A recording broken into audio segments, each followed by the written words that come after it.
कल्याणी शहर में शुरू हुई 2 दिवसीय पंडित दीनदयाल उपाध्याय प्रशिक्षण अभियान। बनगांव भाजपा सांगठनिक जिला अंतर्गत कल्याणी शहर मंडल ने 2 दिवसीय पंडित दीनदयाल उपाध्याय प्रशिक्षण अभियान शुरू किया है, जिसका मुख्य उद्देश्य पार्टी कार्यकर्ताओं को वैचारिक रूप से मजबूत बनाने, संगठनात्मक मूल्यों, राष्ट्रवाद को सिखाने और सेवा समर्पण के संस्कारों को सशक्त करना है। खराब मौसम की उपेक्षा कर भाजपा के पदाधिकारी कल्याणी स्टेडियम के 4 नंबर गेट के प्रशिक्षण अभियान में शामिल हुए।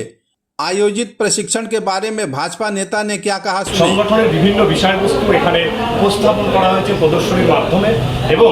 কেন্দ্র এবং রাজ্য সরকারের যে সমস্ত জনপ্রিয় যোজনা রয়েছে এবং বিগত 12 বছরে প্রধানমন্ত্রী শ্রী নরেন্দ্র মোদীর নেতৃত্বে যে ট্রান্সফরমেশন ভারতবর্ষে হয়েছে, মেক ইন ইন্ডিয়া, আত্মনির্ভর ভারত এবং যে ইনফ্রাস্ট্রাকচারের ডেভেলপমেন্ট হয়েছে, এই যে বিশাল কর্মযজ্ঞ, সেই কর্মযজ্ঞের প্রতিটা বিষয়বস্তু এখানে তুলে ধরা হয়েছে। দীর্ঘ যে ভারতীয় জনতা পার্টি এবং জনসংঘের যে ইতিহাস, সেই ইতিহাসের প্রতিটা বিষয়বস্তু এখানে তুলে ধরা হয়েছে। যে আন্দোলন, রাম মন্দির আন্দোলন, রাম জন্মভূমি আন্দোলন এবং আমাদের যে আমাদের কাশ্মীর, অখণ্ড কাশ্মীরের যে আন্দোলন শ্যামাপ্রসাদ মুখার্জি করে গেছিলেন, সেই বিষয়বস্তু তুলে ধরা হয়েছে এবং তুলে ধরা হয়েছে ভারতীয় জনতা পার্টির যে পঞ্চনিষ্ঠা,